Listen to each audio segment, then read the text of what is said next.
For those of you who thought you'd come in here today and get to hear some war stories, you may want to leave now, because even though I was in the military, I certainly would not consider myself a war hero by any means. But back in spring of 1967, I was whistling through Purdue Calumet, working for Inland Steel in the research lab there, and I just had the world by the tail. Had a red convertible, and I thought I was the cat's meow. And then I opened the mail one day, and the return address was a selective service. And I knew I'd registered for something like that, but I didn't really know what I was getting into when I opened that envelope. And they said, your friends and neighbors would like to invite you to come and participate in the United States military. And being dumb and young, I said, sure, I can go to a party. What the heck? But I found out I got drafted about 6 months later. And it was the summer of 1967. And if you want to look at some type of a human resource breakdown for the number of people in South Vietnam from the United States military during 67, 68, 69, it was probably the largest part of the buildup at that time. Overall, there were over 3 million people that served our country over there during a long time span. And the sad truth that we can start off with anyway is that of those 3 million people that are in the 60s, late 60s to early to mid 70s, 2/3 of them are dead. Not from combat wounds, but from residual effects for the most part. We know that 58,000 died in combat, but the rest of us are suffering from some type of exposure, primarily Agent Orange, but there are other things. So it really was quite a situation that when they invited me to join, I really didn't know what I was getting into. At that point, before I went in, I talked to some of the guys that I worked with and got the lowdown on what basic training was like and how to prepare myself for that. And one guy said to me, and we'll talk about a few things that I'll call like aha moments that, as it turned out, was very, very important in history. But one friend of mine that I worked with said, "Can you type?" I said, "Well, I took typing in high school. A lot of us did." He said, "No, can you type?" I said, "Well, I can type about 25 words a minute." He said, "Well, you want to practice before you go in." I said, "Why?" He said, "Because when you're going in, you're going to get a chance to take a typing test, and it may have a bearing on what you coming out." I said, "Well, typing's better than shooting, so maybe I want to try that." So I did that. I got assigned coming out of basic training into a clerical type of a job. So I figured I was really pretty safe. You know, how many clerks do you need in Vietnam, really and truly? I mean, you don't need any. Found out that that's not true, and my orders came out. And after I went through advanced training, and that's of course where I was going, because everybody was going over there at that time. Sometimes they give them a station for a short period of time, but you were all destined to end up in Vietnam during that build-up time. And so one of the craziest things is money. When you're in basic training, you're making $90 a month. And I was in a training program that was just outside New York City, so we tried to go to New York, where $90 was gone right after you got off the subway. So figured out how to live, but I knew I was going to make it just to the end of my advanced training, and the payday was there, and I'd be all right. And so the last day when I was leaving, I knew I had my orders for Vietnam. And you know, guys are leaving out of Fort Dix, California, and places like that. So that's all the way from New York City to there. You get travel pay and everything, not good. So I walked up to the pay window, and the guy says, "Here you go."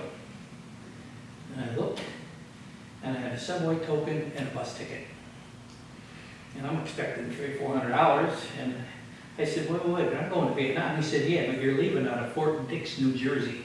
So you take the subway token and take the subway to downtown, go to Port Authority and get on the bus to New Jersey, and that's where you're leaving from." I said, "But I've got 2 weeks." He said, "Well, You can sit here if you'd like, you can go there and sit. I said, but I can't afford to go home, I have no money. So, of course, I had to call my father and say, you know, that car we sold before I left, that nice convertible, let's use a little more of that money and get me home for a couple of weeks. So that's the craziness, and I didn't realize how crazy it was gonna get, but that was the first step of not understanding all the things that I was in for. Leaving out of Fort Dix in January and February was an 8-hour flight, sub-zero. Landed in Alaska, the next leg of the flight, 8 more hours to Yokota Air Base in Japan, where snow was on the ground and icy.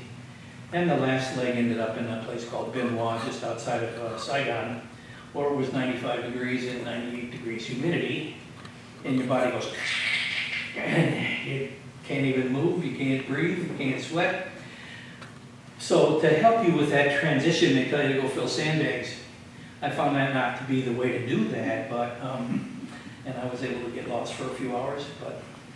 So that was kind of like my introduction, other than the most prevalent thing was when the plane stopped on the runway, I looked out the window, and to match the dates up, I landed the day after the Tet Offensive started. Now, I didn't know that. I had no clue. When I looked out the window, we pulled into almost like a parking lot for airplanes, but it was surrounded by sandbags about that high. But you could pull in, and then they'd have to back out. And there was a young man standing there in complete body armor and a helmet and a loaded M16, and he was on alert because of the Tet Offensive that had started the day before, and unbeknownst to me, the ammo dump at Binwa Air Base, which is where I was, had blown up the night before because some VC got in there and threw satchels in and blew the whole ammo dump up. Now, I had no idea that that's what I walked into until that night when I was getting ready for bed in an open barracks. The guy sleeping on top of me said, well, I hope what happened last night doesn't happen tonight. I said, what do you mean? We're in this big army base. What's going to happen there? He said, they blew up the ammo dump and I ended up on the floor. So, seeing the guy guarding the airplane and listening to this story, I realized that Hammond, Indiana was a long ways away. And I didn't realize how far away it was going to get.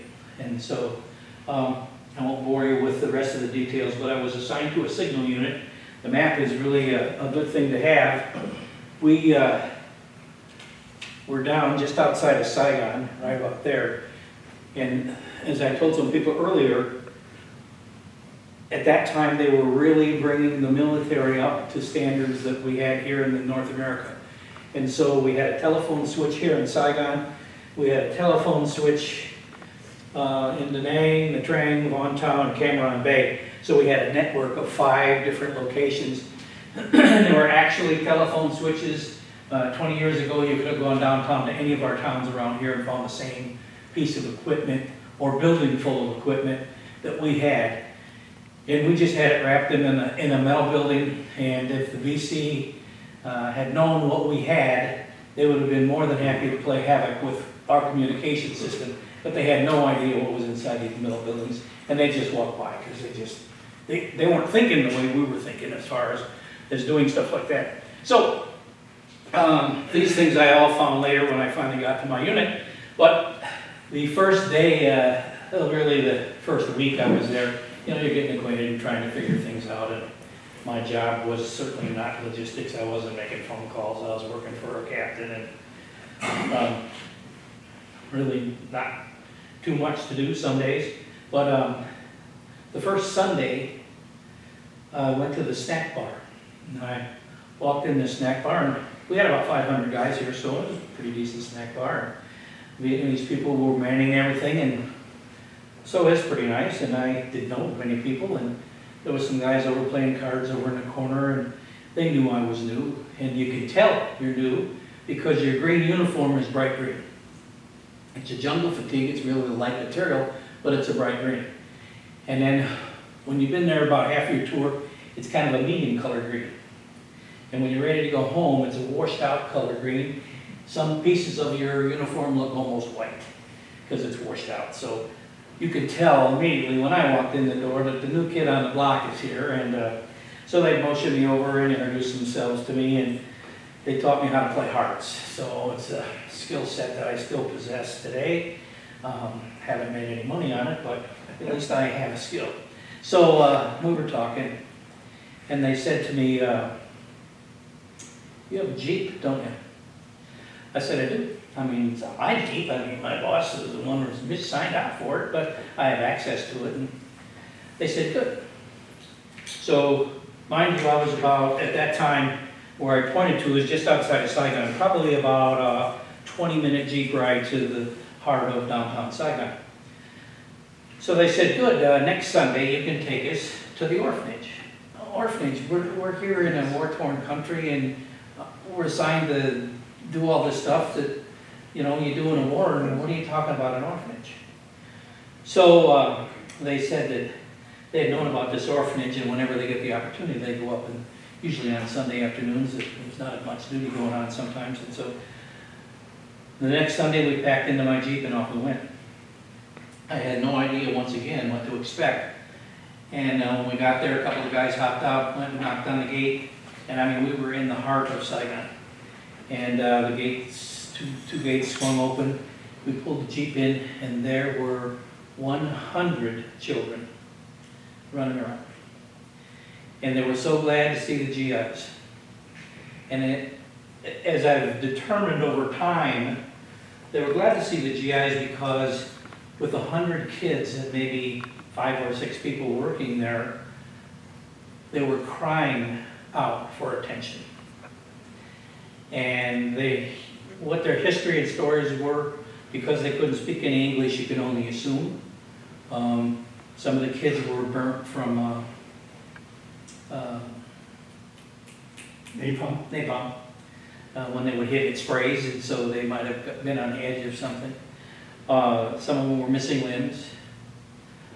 When they were under 5 years old, they didn't have a full set of clothes, and the babies were usually naked. That's just their way of life. It wasn't that the orphanage was so destitute. It's just that's the way they were. And so it took a little while for me to get adjusted to what I was seeing, but then I found out that kids are still kids, and there's really no difference whether they can speak your language or not, what they look like, there's no difference. They were just crying for attention. So the game we played was, let's steal the soldiers' hats, because they didn't have any hats. So now they had a hat, and they'd run away from you, and you'd chase them all over that place. And I could never catch them, but eventually they gave me my hat tag before I said bad words to them. But that was something we just did, and it was really never, ever, ever in my mind could I have ever guessed that those kind of things would happen to me, and see these young kids and feel what you felt. Communicating back and forth with my family, I told in the story that I've just shared with you guys, and they said, well, what can we do to help? In a letter. There was no phone calls or texting or anything like that. It was all over the next couple weeks going back and forth. And I said, well, you know, there's one thing maybe we could do. You know how in your church you give a little sister's clothes to the next person, and they give the clothes 6 months later to the next person, and it makes like a whole chain throughout the church, and then it comes back to the beginning. I said, before you throw those out, put them in a box and send them to me. Because the way you guys think that they're probably no good anymore, believe me, they're good. So I started to get boxes in, and then I had a letter from an organization in South Bend, like one of those sororities, and I think it must have been pretty big, and the boxes started getting bigger and bigger. And so we were able to put clothes in there. And that was really kind of cool, because you felt like you were really doing something. So some of the guys found out more about what we were doing, and one day the first sergeant came up to me and he said, well, what can we do? I said, well, you can go with me and let the kids chase you. He said, that wasn't what I was thinking about. I said, oh, okay. So he said, what about food? Do they need food? I said, well, you feed 100 kids over here in this environment. What do you think? I said, all I've ever seen is bags of rice. Big bags, but just rice. And I'm sure that was their staple for 3 meals a day was rice. He said, well, let me call a buddy of mine and see what we could do, he's in supply for the 9th Infantry, and they're not that terribly far away from us. And the 9th Infantry was big, lots of guys, big, huge area that they had their troops based out of. And when you have a base camp like that, you get a lot of food. All the food was coming in pallets, so there'd be, 5-gallon cans of whatever. And they found that they weren't feeding the guys a lot of lima beans and not a lot of powdered eggs and things like that. So they had pallets of these items absolutely were left over because they're never going to go through what they had. So this first sergeant talked to him and they worked out a deal. And so he told me, we're going to go get some food for you. In Vietnam, unbeknownst to a lot of people, about 15% of the soldiers that were there were what I call grunts. That's guys going through the jungle. That's guys going through holes, doing the really bad stuff. And then about 85% were what's called support. I absolutely fell into that category, but lots of people fell into that category. So these guys in my unit that were going to make the sojourn out to the 9th Infantry were frustrated because they weren't out on the front lines. They were in Vietnam, but they weren't soldiers like everybody at home was expecting them to be, and they could tell stories when they came home and all that stuff. So they were excited. I mean to tell you they were excited. They had 2.5-ton trucks. The first sergeant mounted an M60 machine gun on the top of one, and he stood on the seat in the first truck that pulled out, pulled his goggles down, and he looked like Rommel heading out across the desert in northern Africa in World War II. I go, what the heck is going on here? This may not turn out very good. They may make a bad turn, and they might get captured by the time the sun goes down. Well, they came rolling back about 6 hours later, covered in red dust.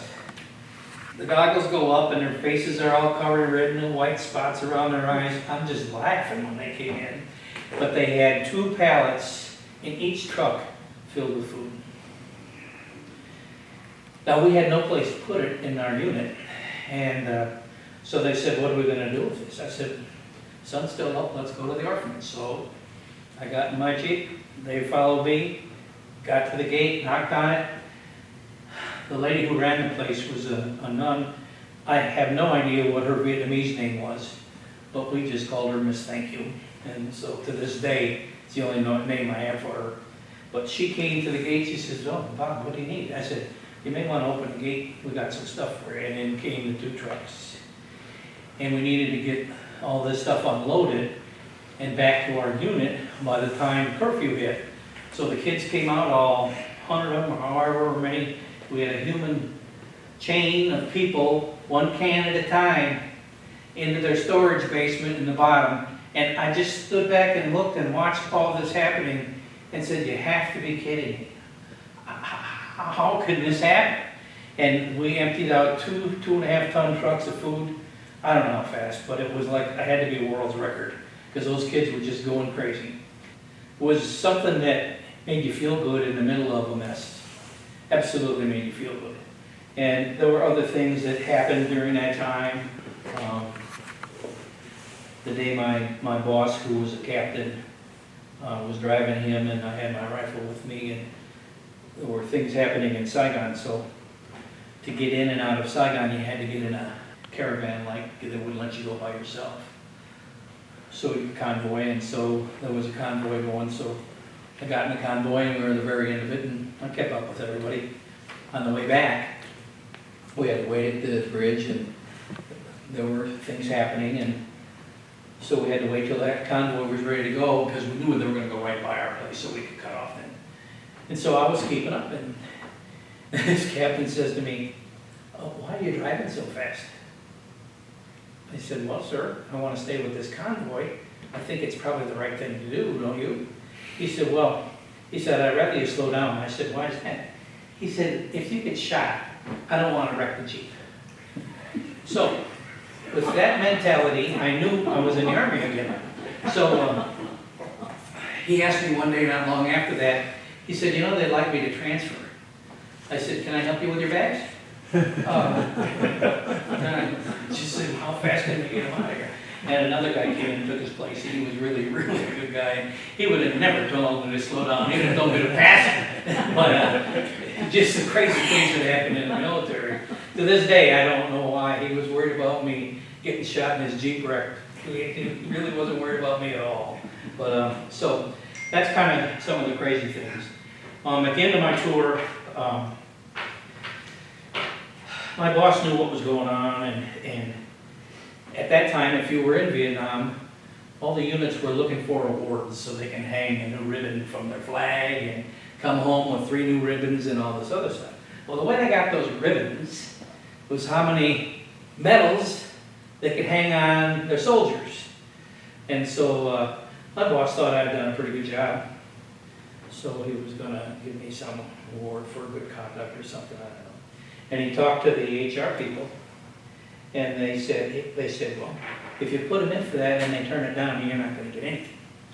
He said, so put him in for a Bronze Star for meritorious service, not valor, but meritorious service. And he said, then if they bounce it down, then you get the good conduct or whatever it was. So he put me in for that, but I wasn't aware of any of this. So we had everybody fall out, and I have a picture of myself that was about 12, I was there 13 months, so it was about 12 months after I got to Vietnam. And I have a picture of myself the day I was leaving my brother's home going to catch that airplane in New Jersey. And the other day I had reason to get those out to give them to somebody. And I looked at those 2 pictures.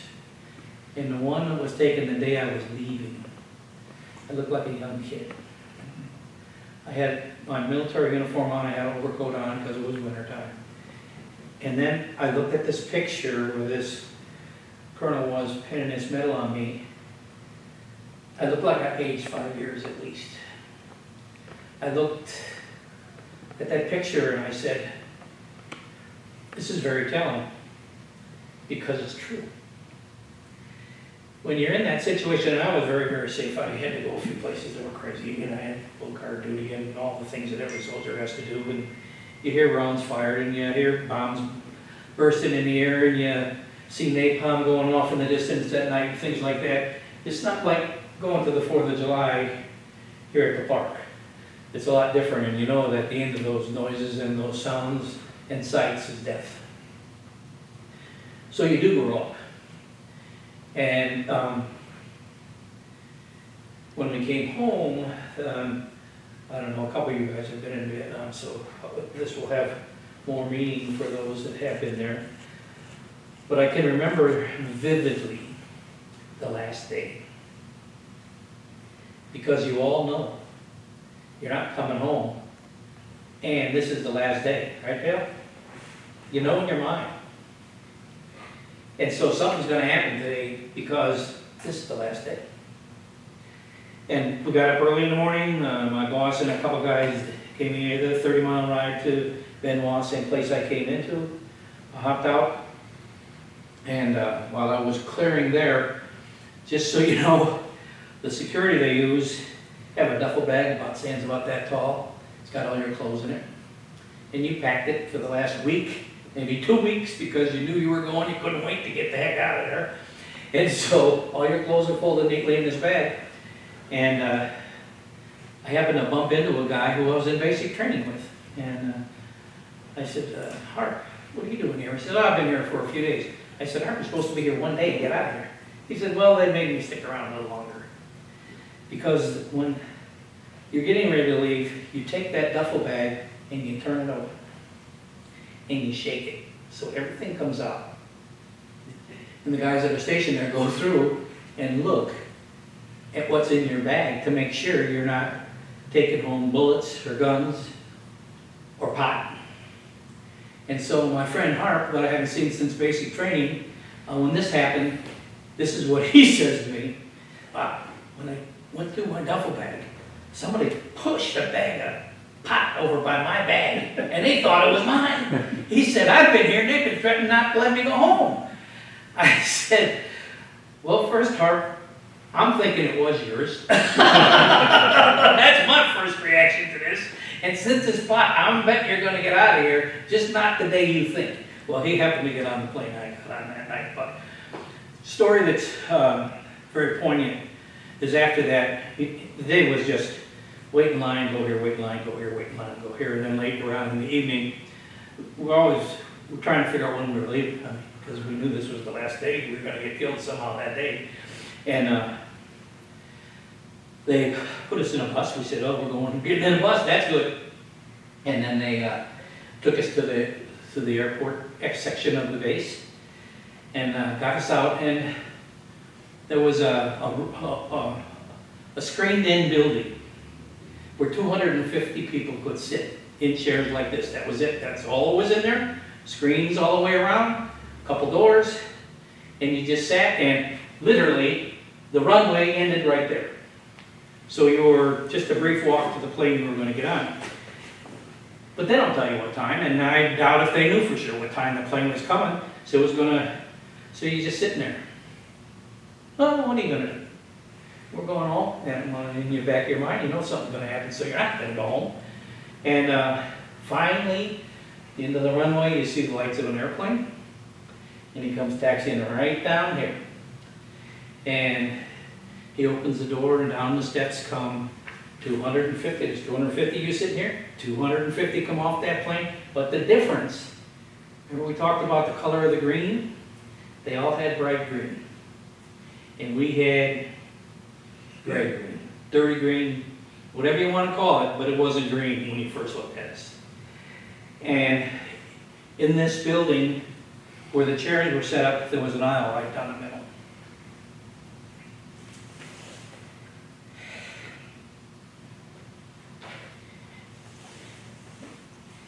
And you know what's ahead for those guys in the next year.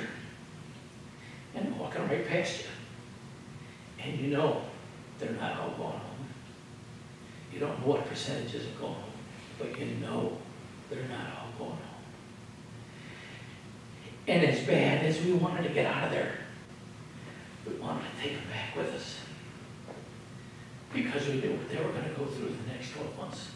It's going to be terrible. So, I got on the plane and no problems, and it took off. And you know, when you're on an airplane, you don't really appreciate all the sounds and feelings as it takes off. But this particular airplane ride, you pay attention to everything. Because you're waiting for something to happen. And that plane gets to the end, and the pilot puts the pedal to the metal, and you're going, let's go, let's go. And you want it to go faster, you want it to go faster. And you go, what are they doing? Walking this thing down the runway? Come on, let's get this thing going. And finally, you get that feeling that the tires aren't on the runway anymore. And at that time, you think the Bears won the Super Bowl. Because that airplane went up for grabs. And you couldn't get out of your seat. But they were screaming and hollering and carrying on. You were free. And I don't know about anybody else on that airplane, but I was scared for the last 12 months, every day. And I wasn't in harm's way, but I know it wasn't far. So, I got out, long plane ride, I'm going to bore you with those details. Caught the last plane out of Northern California after I processed out of the Army. I spent 19 months in the military, got 5-1 drop, because they didn't want to send people with in less than 150 days to the unit. You're going to do nothing but mess up, so just get them out of the service. So I got dropped, and I was heading home, caught a probably 11 o'clock flight out of San Francisco Airport. I happened to sit next to 2 guys in the Navy, so I told them they could drink anything they wanted. I was buying. They were going someplace, and I was done. I didn't care. Just order up, boys. We're getting the heck out of here. Got home, and my parents were waiting for me, my little sister, and that was it. 3 kids. And I was pretty tired, because I'd been going for about 56 hours. I didn't really care to see anybody. I didn't really care to eat. I just wanted to find a bed and sleep. And so I slept for 12 hours, got up and ate, and slept for 12 more hours. But I was done. And so I started to work as fast as I could, go back to my job at Inland Steel and get my career started and get my life back on the rails. I didn't think about the military. I folded my uniform up, put it on the top of the shelf in my closet, and started on with my life. Ultimately got married, had 2 children, started a career. I was very blessed to be given opportunities to work in really cool jobs and do a lot of stuff and travel all over the world. And I had 2 offices. I had an office in downtown Chicago, and I had an office, in Lincolnwood, Illinois. So I could go between the two. Nobody knew where I was. It was kind of a pretty good deal. So one day, I decided I was going to go to downtown Chicago on a Friday. That way I could sneak out. And I read in the paper that they were going to have a thing called, well, I'll throw the date at you. It was June 13th, 1986. Anybody tell me that date? If that's important to anybody? That was the day they had a welcome home Vietnam veterans in Chicago. And I was working downtown, and I took my little lightweight fatigue jacket in my hand. My office was at 332 South Michigan Avenue on the 12th floor. I walked in the door, and I had this little jacket in my hand, and everybody said, "What's that?" I said, "That's right. I never told anybody I was in the military." I said, "That's a fatigue jacket from when I was in Vietnam." Everybody said, "What?" They couldn't believe it. I couldn't believe I was saying it. It seemed like a lifetime ago. So they said, "Why'd you bring it today?" I said, "Well, they're going to have a welcome home parade downtown." And I was thinking about maybe going over there and just seeing them. They said, "Get out of here and go." So I walked down Michigan Avenue to where Navy Pier feeds out. And there's Olive Park that's right there. And then there's a street, I couldn't tell you the name of the street, but as it comes up and out, it hits Upper Wacker Drive. You take walk, then they were taking Wacker Drive down to LaSalle and right down through the business district. So I'm standing there, I got my little jacket on, and the parade starts. The first guy leading the parade had no legs. He had cardboard underneath his body. He had gloves on, and he walked like this. And he led the parade. The bus behind him was filled with veterans from Heinz VA that were all ambulatory. And I stood there and said, "What the heck am I doing here? You know, I'm the lucky one." And I watched and watched, and finally a group of guys carrying a sign that said Indiana went by, and I said, "Do you mind if I jump in here with you?" They said no, so now I'm in the parade. And you walk a block or two, and there's a few people out there, but I'm going, what am I doing here? You know, this is kind of goofy, nice guys, but I don't really know any of them, and what's going on here? And you walk down on Upper Wacker Drive, and you get to where LaSalle Street and Wacker Drive hit. And it was about 12 o'clock. I think the parade maybe started at 11, something like that. And we all turned left on LaSalle Street. And once you turn left, you can see it all the way down to the end of LaSalle where the financial building, whatever it is blocking LaSalle Street from going straight. So it's about 6 or 8 blocks, maybe more.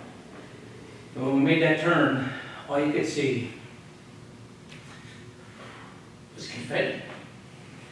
There were 1 million people on that street. And that was the day it was okay to be a veteran. But from 1969 until 1980, 86 or 87 was the date of this break. That's 12 years that I didn't talk about. And I didn't have bad duty. I wasn't chasing people through the jungle, nothing.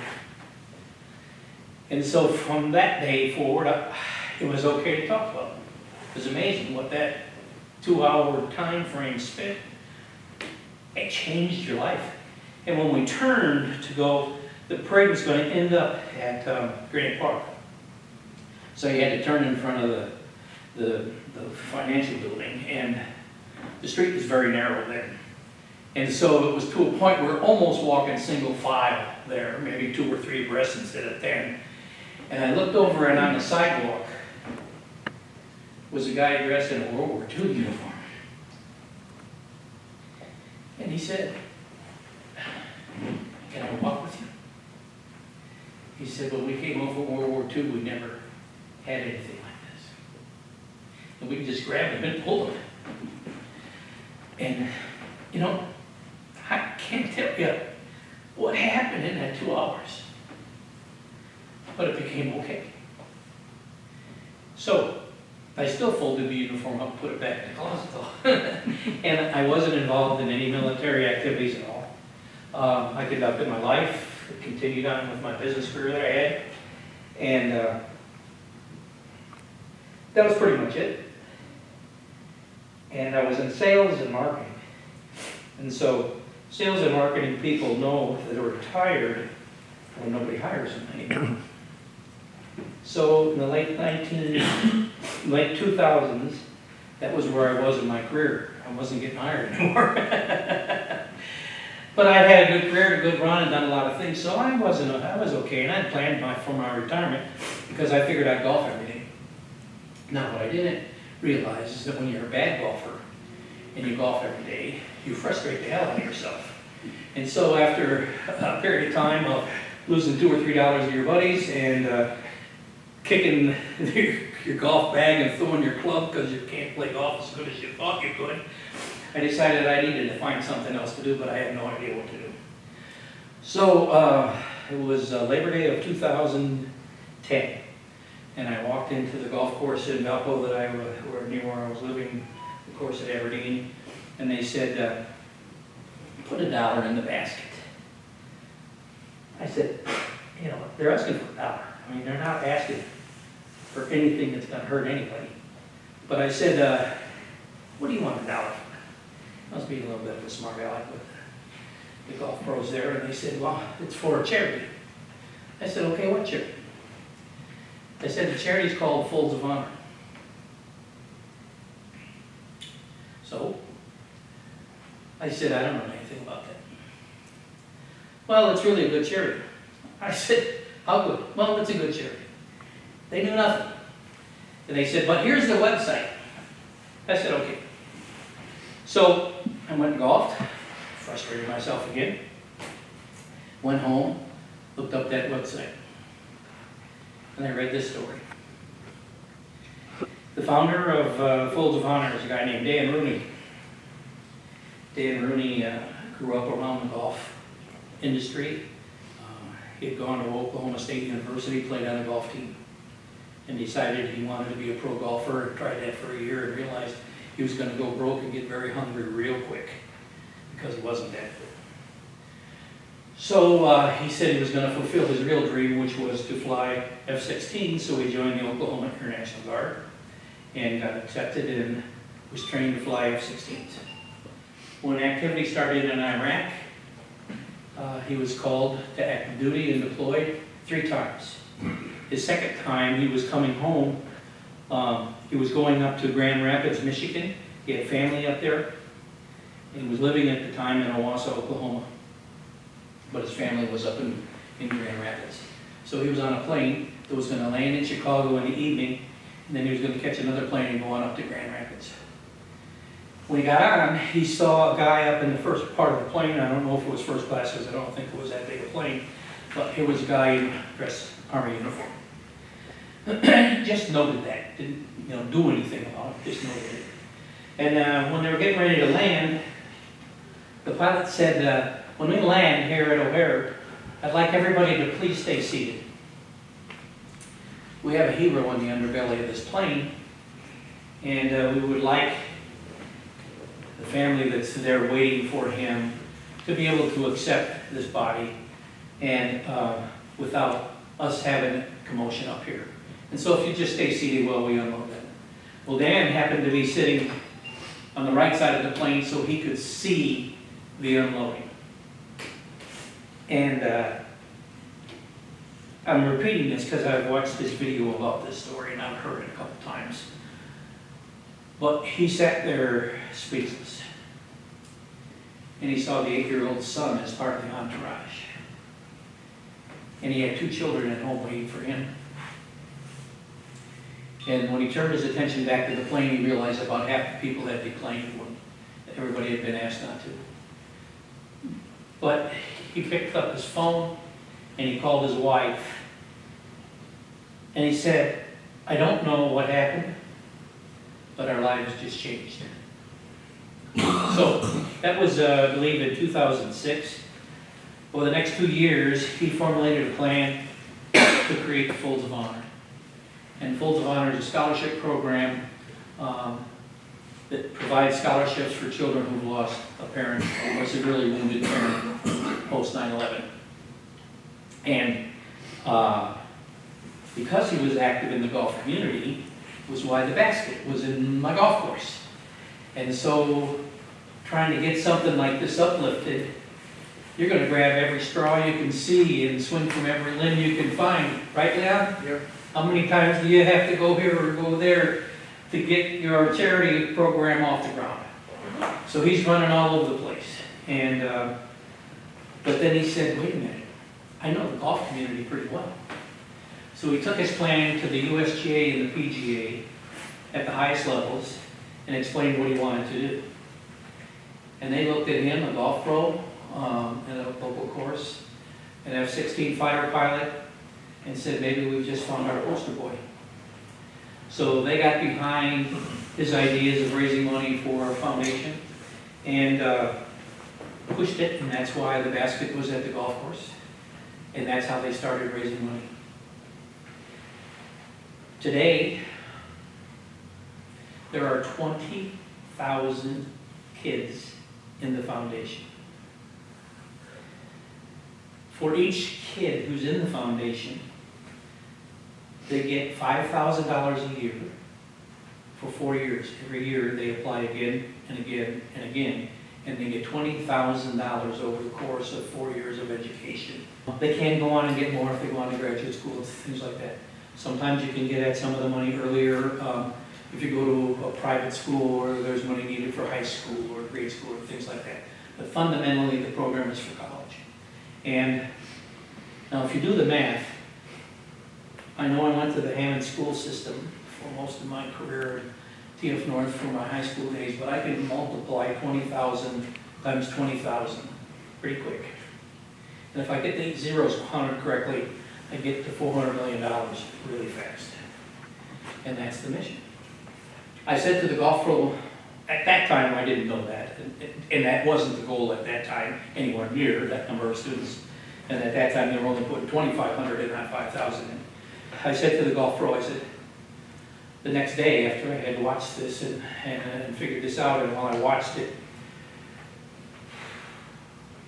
all I could think about was when I was in Vietnam, and the 2 guys that didn't come home with me were my buddies. One was from Lansing. I couldn't like him when I first met him because he went to TF South and I went to TF North. I couldn't even talk to him. He slept 3 feet away from me, but I couldn't talk to him. We finally got to be pretty good friends when I said, how dumb are you? And nobody answered, so I figured it must be me. So we got to be good friends. His name was Gene White. The other guy I met in Vietnam when I first got there. He was from Marion, Indiana, and we got to be fast friends because it was basketball season in March of 1968. And I wanted to know who was winning the basketball tournament, and he wanted to know, so every time he got a letter from home, he'd find out, he'd tell me, and every time I got a letter from home, I'd find out and tell him, and every time mail call, we had to meet each other every day and find out. That went on for probably the month of March, and then he got assigned to a mountaintop. He was an MP, so it was his job to help the people that were there and provide security for that antenna on the mountaintop. And something happened, and I know it wasn't good, and somebody told me that he was killed. The rest of the story comes back to Tom Clark. Because the first time I met Tom was at American Legion 369 dinner on a Saturday night. I can't remember who was getting the award for citizenship, but the girls from Hobart High School, the Wolf Gang, were singing, and you guys had yours set up and you had a computer there. And I asked you, I said, can you look up anybody? He said, well, they're from Indiana. So I said, well, you look up a guy from Marion by the name of Lynn Pearson. He said, I've got everybody, Bob. I'm telling you, I got everybody in here. And I can find anybody from Indiana that's been killed in Vietnam. So I said, good. So he looked up Lynn Pearson, and he said, there's nothing here. His name's here. There isn't any information. He said, I've got half a page or a page on almost everybody that we found. There's nothing here. I said I didn't think you would find anything. He was killed by friendly fire. And his parents did not want to talk. So no matter how many times you called, you weren't going to get any information. So that's went through my brain that evening when I was trying to figure out what Folds of Honor was all about. And then the next question, the follow-up question I had for myself was, here's a group of people that are putting scholarships together for people whose kids are going to college and they have been killed. And what did we do for this kid's family? What did we do for my friend from Lansing who went to TF South, Gene White? What did we do for his family? And I knew the answer. I didn't have to even ask the question. We did nothing. So I said, I think this is a pretty good cause. Well, fast forward now, this is 2019. We've collected over $400,000 in 9 years.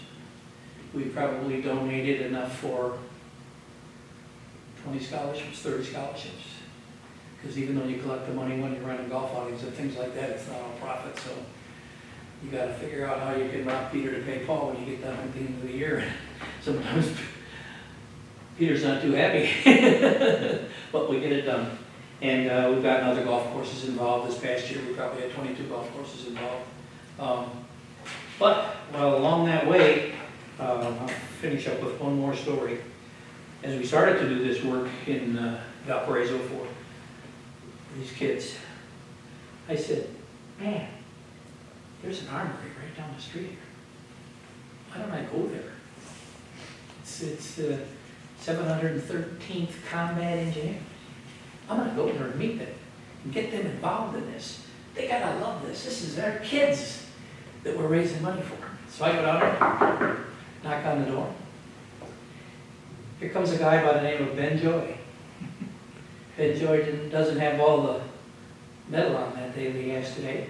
Didn't have all the stripes on that he has today. And he says, what can I do for you? And Ben is about that big. And I said, well, I just want to talk to you about something. And so he brought me into his office, and it's not a palatial mansion there at the 713th by any shape. But we sat down and talked, and I explained to him pretty much what I told you guys. And he says, geez, Bob, that sounds really good, but since I'm in the garden, we're in this building, I got to find out if the guard thinks this is okay. Made sense to me, so I said, no, go ahead. He said, but here's what we're going to do. He said, I'll call you. I said, okay, thank you very much. He shook his hand and left. Now, I've been in sales long enough, in sales marketing long enough, that we'll call you means you're a nice guy, but I'm probably not going to see you again ever. And if you think you're getting a call from me, you're really smoking something. So I left and I said, well, it was nice. He's a nice guy. So about 2 weeks later, I get a phone call. It's Ben Joy. He says, come back. I was very, very surprised. Went back, sat in the same chair. He said, I checked the Folds of Honor out. The Indiana National Guard thinks it's a fine charity. They want me to do whatever I can to help you. He said, what can I do to help you? I said, well, how many guys you got here? He said, well, we're supposed to have 90. I said, that's a start right there. I said, we bring them on there and have them golf and pay us $100 and do this and do that and everything else. He said, hold. He said, they just left for Afghanistan. They won't be back for 9 months. I'm going, damn. there's 90 golfers that aren't gonna golf this year. And so, he said, but my wife and I will help you. And I said, oh, well, thank you, that's good. And they did, and they have come out every year since. But, he said, how are you doing on fundraising? How do you answer that one, Leon? Challenging. Challenging, okay, that's the right term, challenging. So I said challenging. He said, have you called on Family Express? Now that's one of the crown jewels over in Valpo, you get a hold of Family Express. You get them to buy into something you're trying to do, you know, you're gonna win. So I said, well, I'm gonna tell you, Ben, I've gone to Family Express several times.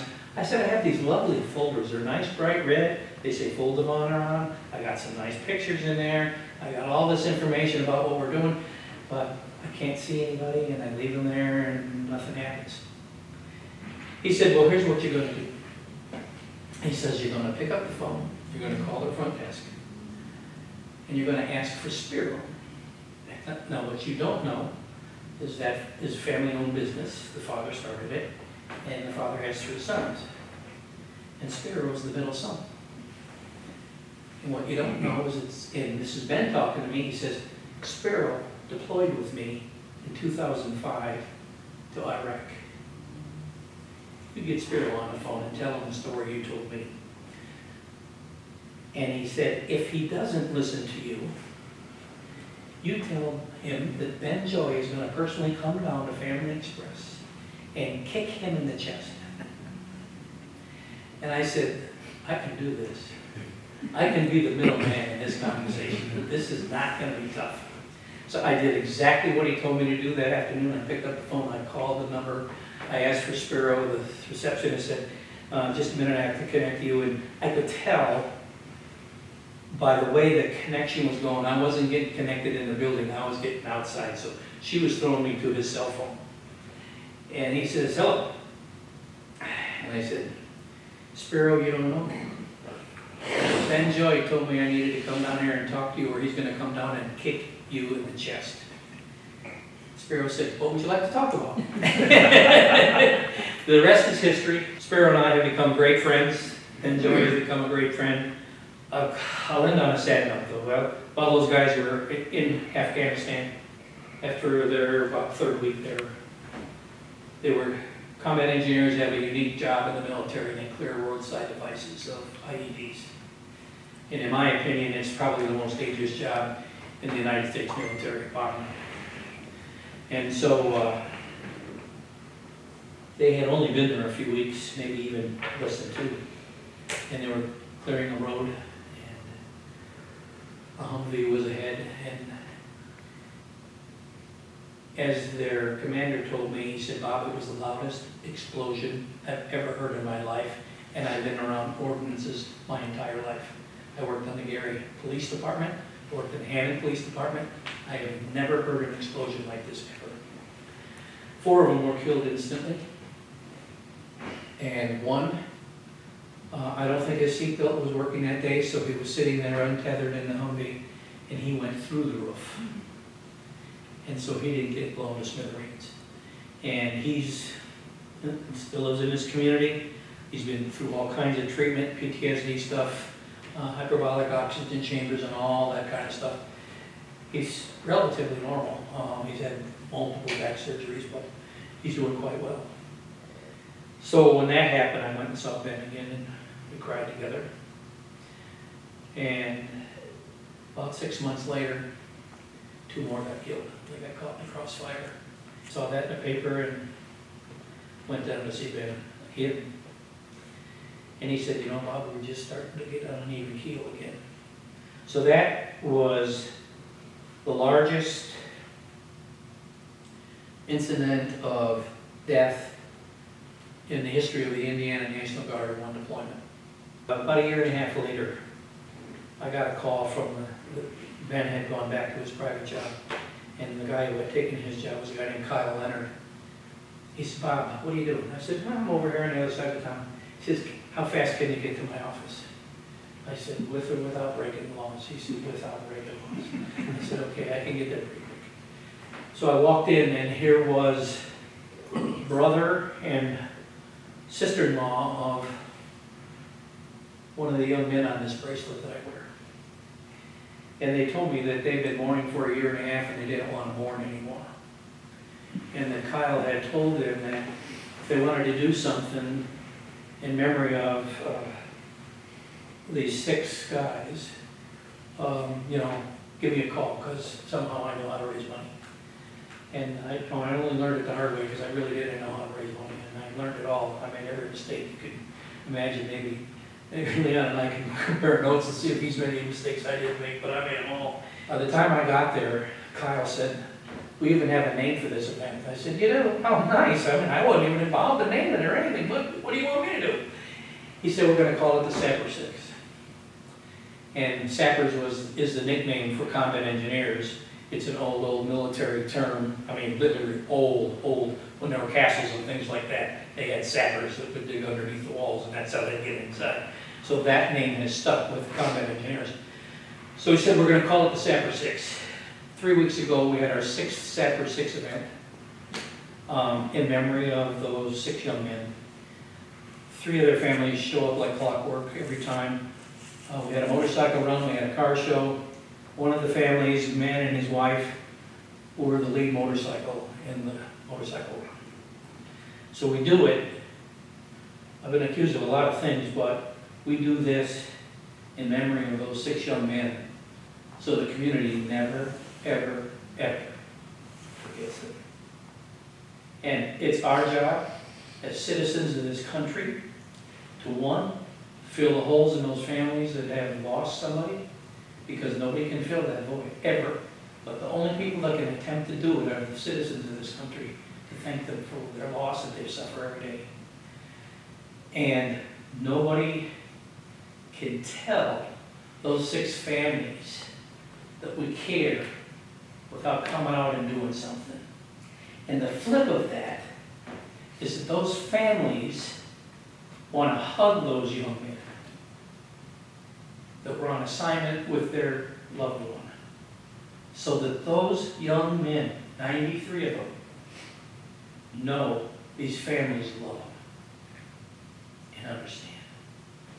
Thank you for being such a wonderful audience.